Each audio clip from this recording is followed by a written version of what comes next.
welcome to Angel Stories with Amy. It is October 9th and it is a beautiful day.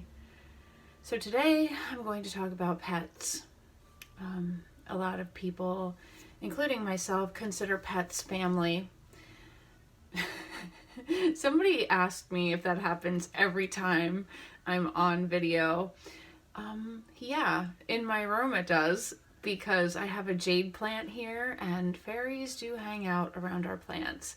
So if you need help with having a green thumb, please call on the fairies. And don't be surprised if you start seeing them. A lot of times, there goes another one. They love to come by when we are on camera. So about pets, which is another thing that I could tell you guys, is that fairies do help aid in the healing of our pets, also wildlife. So if you find an injured bird or an injured animal and you want to say a quick prayer, you can ask God and the angels, and that's a fuzzy. You have to be aware of that, because sometimes there's dust or fuzz that go by, and it's sometimes hard to distinguish the two, but I saw that go by, and yeah, that was a fuzzy. So if you find an injured animal, please call on the fairies and they will guide you as to what to do. You just have to take a moment to quiet your mind. Sometimes you'll end up taking them to a rehabilitation center, or even a vet will take them. And if it's something that you're trying to help, they don't necessarily charge you for that. Okay, so getting back to what I wanted to talk about today.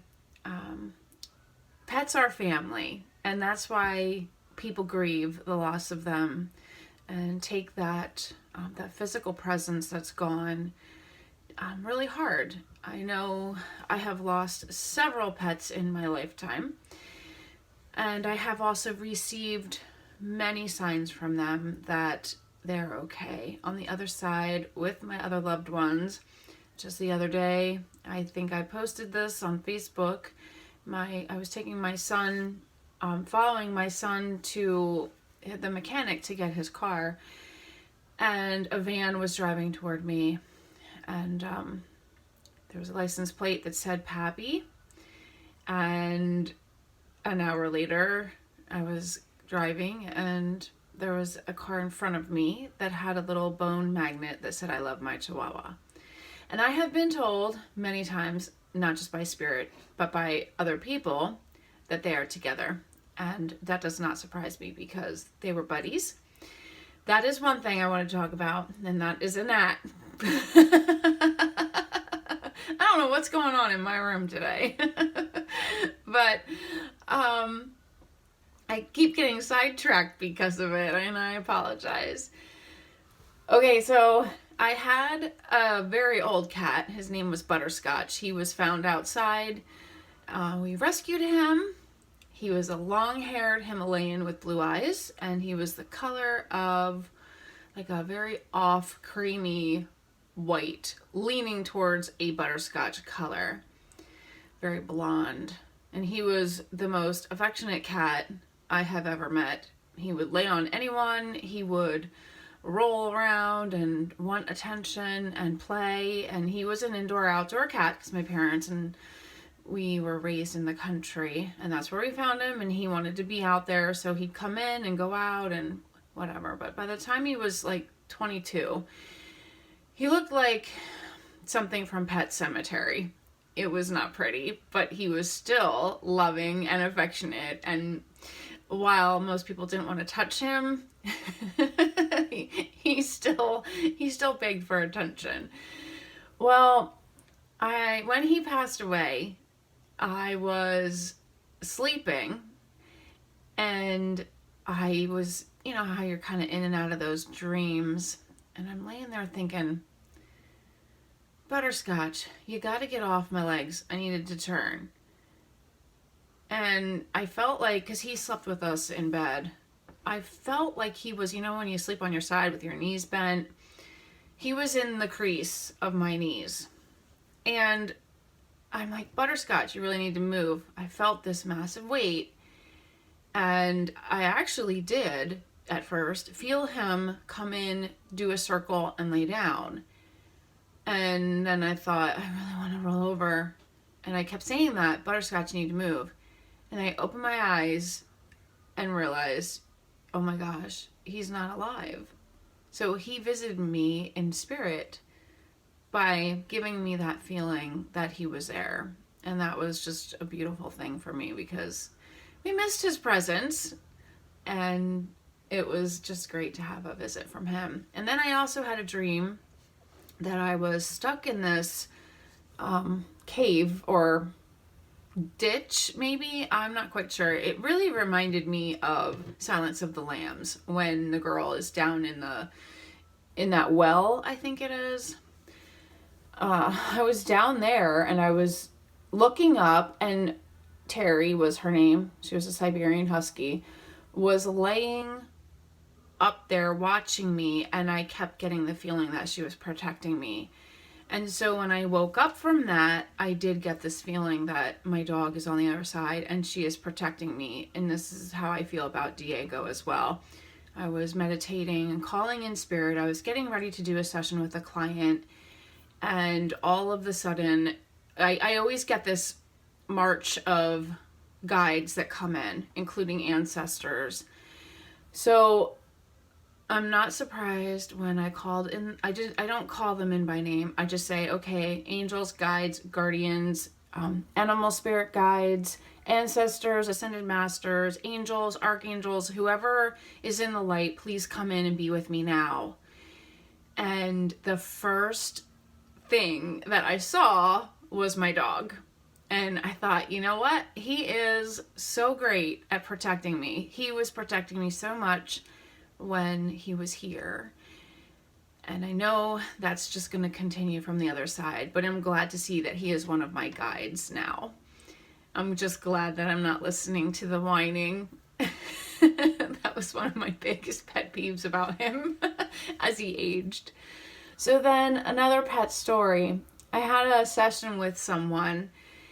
This is a first for me also. And I said to her, does Elvira mean anything to you? Because I kept hearing that song over and over in my head. And she laughed and she said, that was my guinea pig. And I'm like, what? She said my guinea pig's name was Elvira.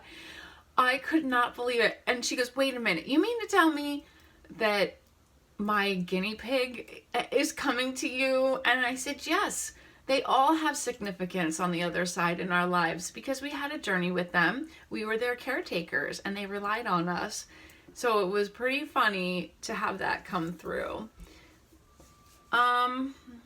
Another sign I had when Chloe, she was my absolute favorite. We had a connection like no other.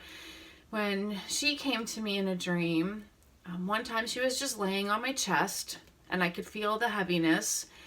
And I didn't tell her to get off because I just adored her. She was not an affectionate cat, so when she would lay on my chest, it was rare.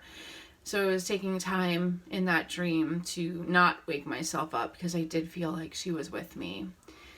Then one night sleeping, I feel her jump on the bed and start kneading the blanket. Open my eyes, she's not there. She was there in spirit, but not in the physical. And it's amazing how real these dream visits can be. I am very honored to have that connection. Some people will ask me, how come they don't come and visit me?